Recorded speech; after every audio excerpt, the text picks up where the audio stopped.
Hey guys, Jerry from Showtime Audio. So we're continuing on this beautiful F430 and we're doing a full Redenzo radar laser system. We just wanted to show you. So a lot of times people are like, well, why is it so much money just to run some wires? It's like, it's easy, it's a car. Well, just wanted to show you on this vehicle what that takes. In order to run the wire, again, properly, right? Without seeing it, without like just throwing it across. Is there a way to do that? Absolutely. But to run it with the factory harness so that it doesn't get burned, doesn't get pinched. Burning and heat is a real concern in this vehicle because that's the engine, the exhaust. I mean, it's insane. So to run it properly, you have to disassemble all of this. And this is the grommet. This is one of the only grommets that you can grab in order to run the wire properly. But we want to show you. So not only do you have to disassemble all of this to get to this grommet and be able to fish the wire, but if you come around this side,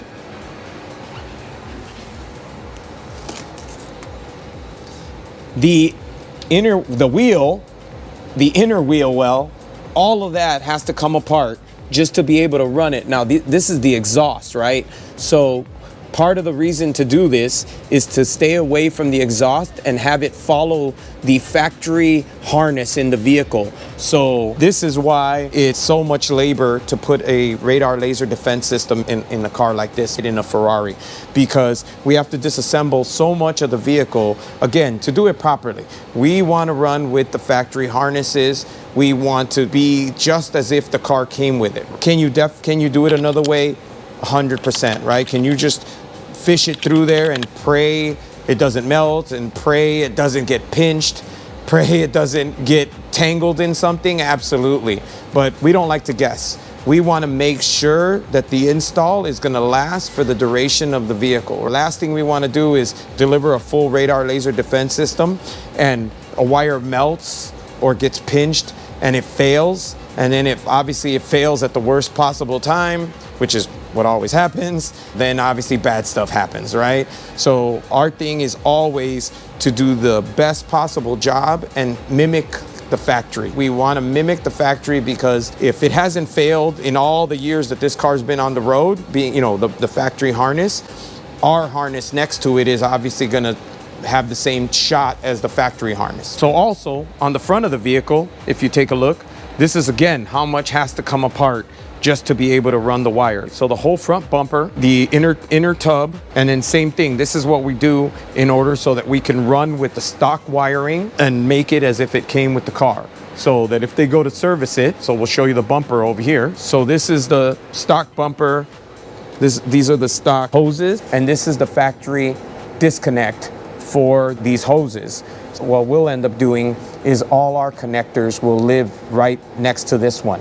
So if they do have to remove the bumper for service, our connector is right next to their connector. So there's no excuse for them to cut wires. A lot of times what we see, especially in the past or with other companies that have done radar laser detectors, and they don't put a service connector, basically, the dealer will just chop it.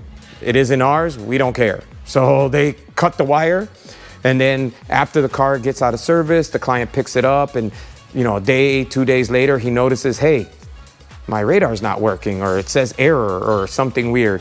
Car comes in, we take it apart, we look at it, we're like, well, they cut the wires. Obviously, it's not gonna work anymore, right? So to avoid that, this is why we build in our connectors next to their connectors. Now, at this point, if they cut them, they just don't care. They don't care.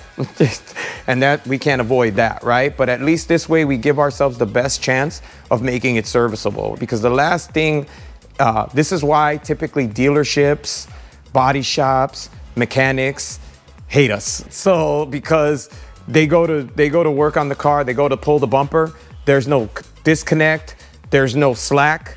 So now they can't get the bumper off to do what they have to do, right? So if it's an oil change on like a Porsche where they have to pull the rear bumper, if it's any kind of work on the front end of this vehicle, anything, right? So they obviously do not like us, right, at that point. But this is why we go the extra mile to put those things in, because now when the dealership takes it apart and they go, oh, wow, connectors, there's some slack. We call it a service loop, right? So there's like a little bit of slack. Visit our website at showtimeaudiochicago.com.